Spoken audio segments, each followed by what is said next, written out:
soarele să strâng, trecutul să-mi strâng amar, păcatul să-mi plâng. Fiecare soare greutatea ta, numai tu, Iisuse, te poți ajuta.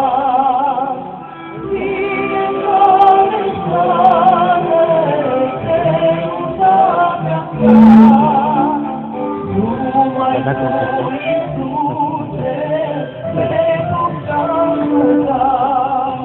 Când am greșit, Iisuse bun, și-ți fără vina mea, dar mii de lacrimi calde adun și-ți cer a mă ierta. Fiecare soare greutatea ta, numai tu, Iisuse, te poți ajuta.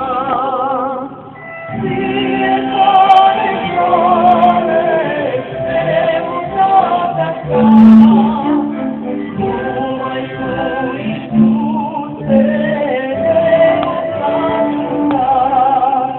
Atâția păcători s-au strâns de atâția ani mereu, stropiți cu lacrimi și cu plâns păcatul lor cel greu.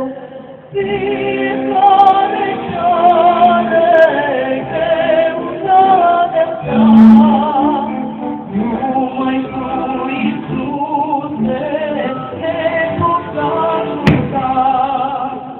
Fiecare soare greutatea ta, numai tu, Iisuse, te poți ajuta.